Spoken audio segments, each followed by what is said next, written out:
Last time we left off after removing the front motor mount. In this part we continue to disconnect the motor and finally remove it.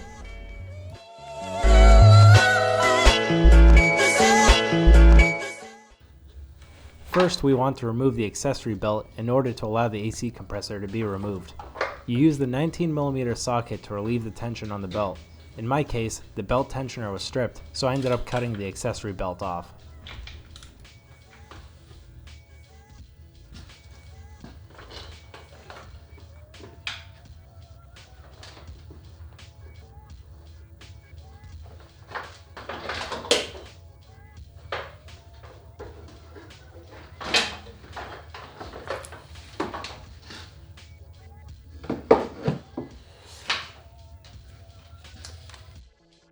Next is the AC compressor.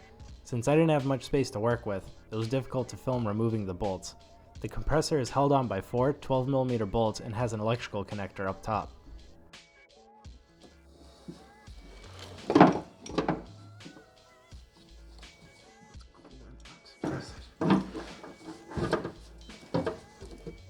Oh, that part is way more. Okay, that's... Now we remove the front engine mount held in by 3 14mm bolts.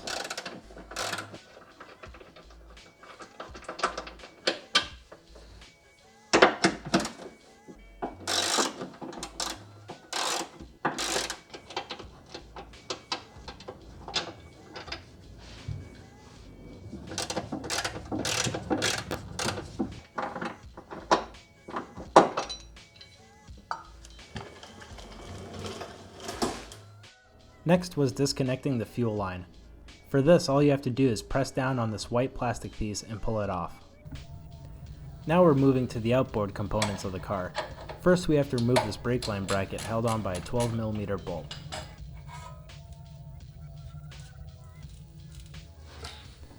Now we remove the ABS sensor held on by one 10mm bolt, and the sensor bracket held on by two 10mm bolts.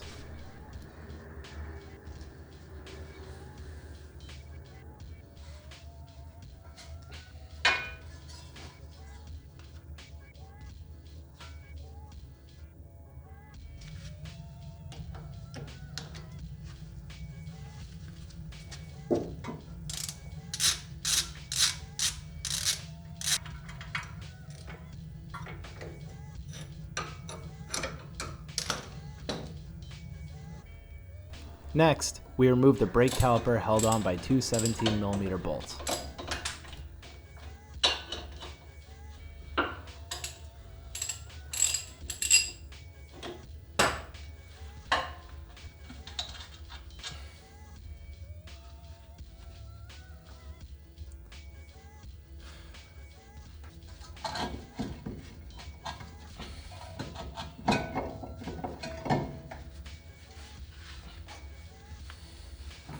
After removing the brake caliper, make sure to not just leave it dangling by the hydraulic brake lines.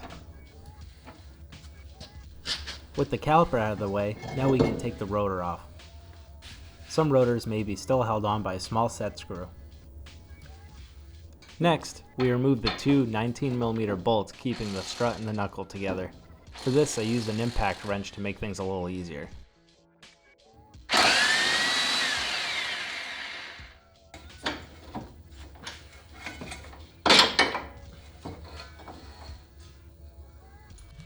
Now we remove the 17mm bolt attaching the front suspension linkage to the knuckle.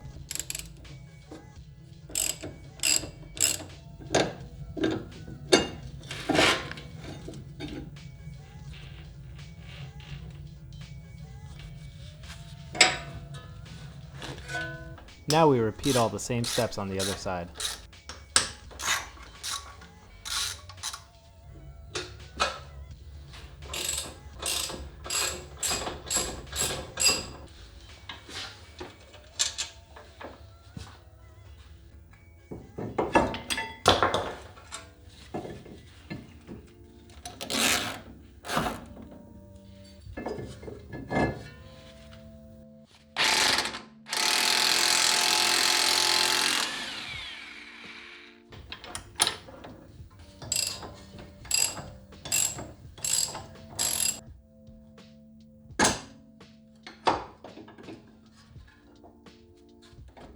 Allowing the wheel assembly to droop down caused the boot on the axle to tear, so I recommend keeping it propped up.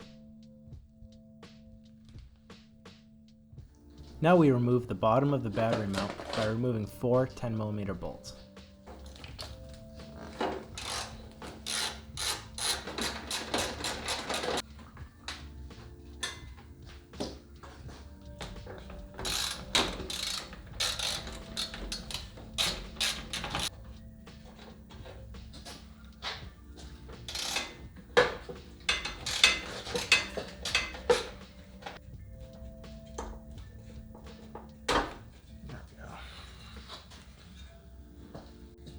To get started on the intake, we need to disconnect the mass airflow sensor. In order to gain access to the intake, we need to remove these heat shields, held on by 6 10mm bolts.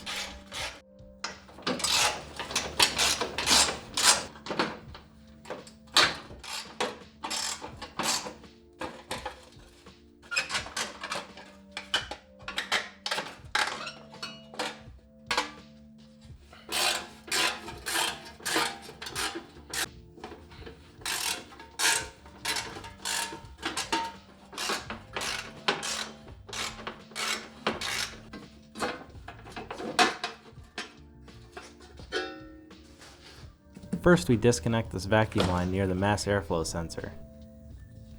Now we disconnect the intake hose from the air box.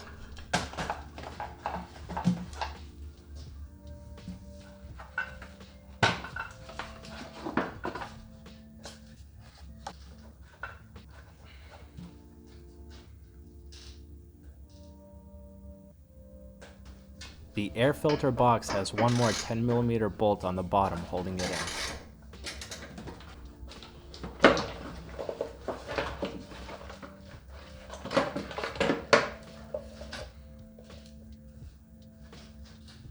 With the intake out of the way, we have access to a ground wire on top of the transmission, held on by a 13mm bolt. Now we open up the fuse box to remove the 10mm nut holding the starter wire.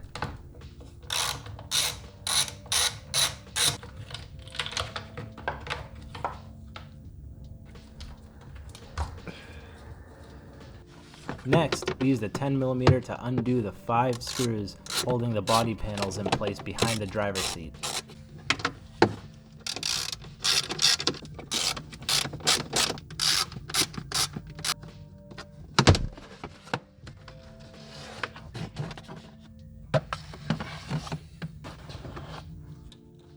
Unplug all the electrical connections from the car's ECU.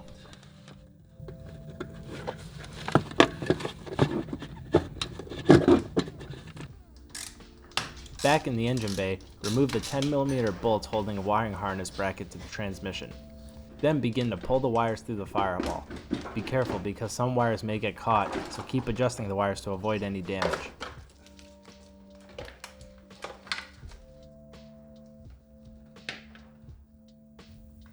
Now we disconnect the shifter linkage. This is done by removing a cotter pin and just sliding it off the mechanism.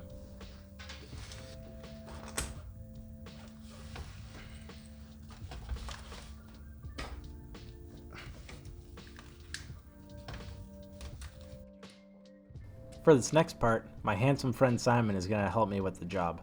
First, we remove this ground wire held on by a 12mm bolt. Well, actually, they're really good. Dude, it smells so bad. I thought it was what I fed you. At first I was like, is that his coffee? Because that smells like shit. Next, we remove this coolant line on the side of the motor. What?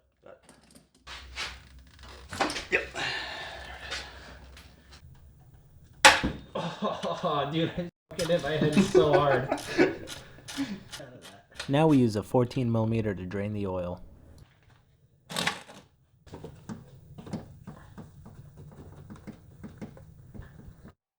This is what I hate.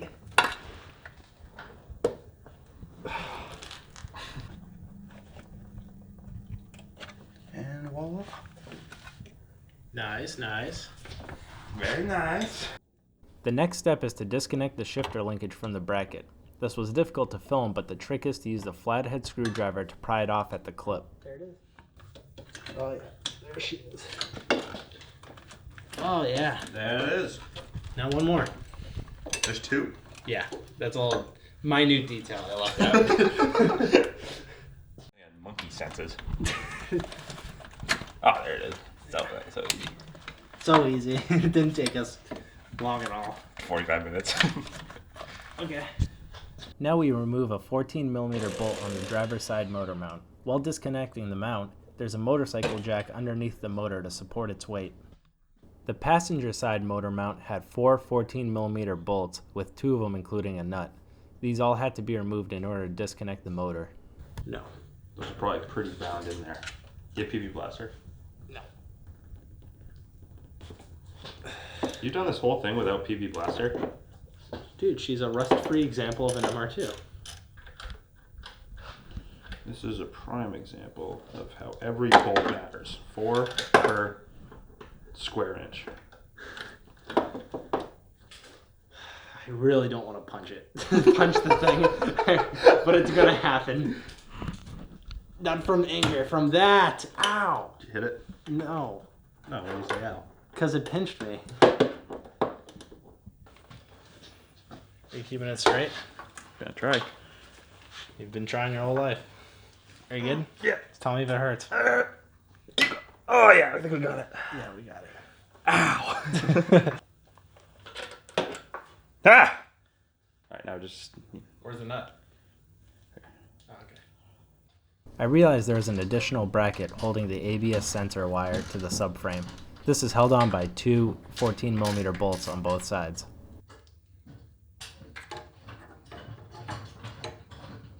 Yeah. Well, you have these back ones that keep the wheel from twisting. Yeah.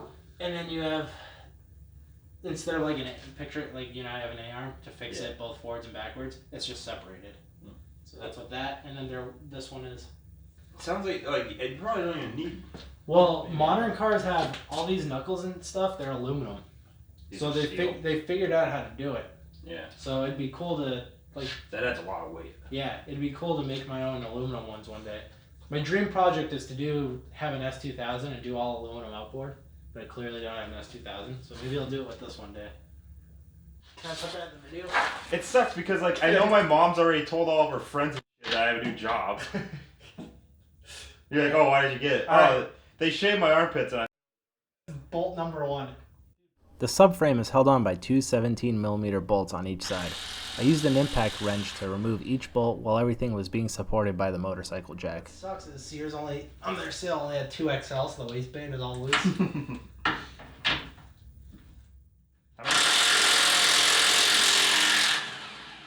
good.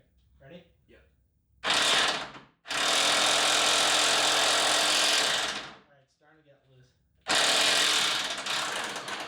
She's coming.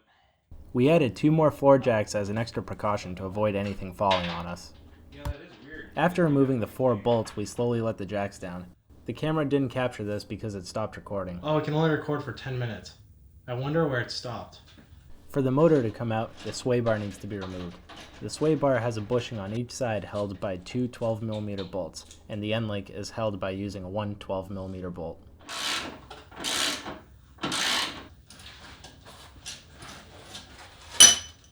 I think I got it. How? He's gonna grip the part that's spinning. I'll make sure you grip it. Oh my lord. It's very stubborn. There it is.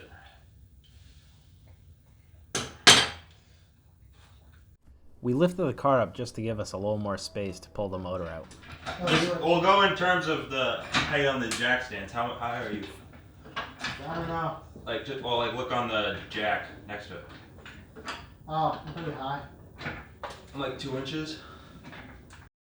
We realized there's one more coolant hose that we forgot to disconnect. Ow. I hate clips. Did you get it? No, almost. Oh, coolant. Oh, I hate the smell of coolant. I kind of hate every fluid in a car. I drank coolant once. Why'd you do that? Because I had it in the back of my snowmobile because I used to burn coolant. Mm-hmm. And it was in a lime Gatorade bottle. Yeah. And I also had a green Gatorade in there too. So I had both the same, a ton mixed up. So I put it to my lips and it burned. You were pretty stupid. With everything disconnected, now it's just a matter of pulling the motor out. Yank it. Little by little like that. It's like this side comes first.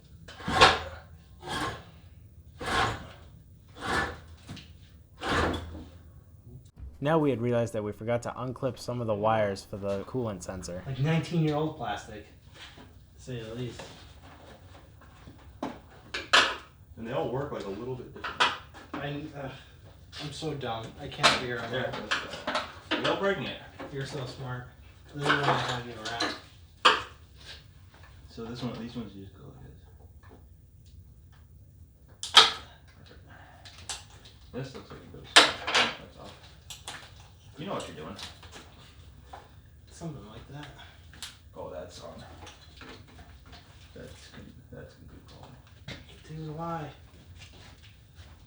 For me, it clicked what a ground was way too late. Like years. I don't know. Not years, but. Do you have to take that from? All right. Is that it? Any more surprises? It'll just fall around me. It'll fall around me like in a cartoon. So that's it for the motor removal.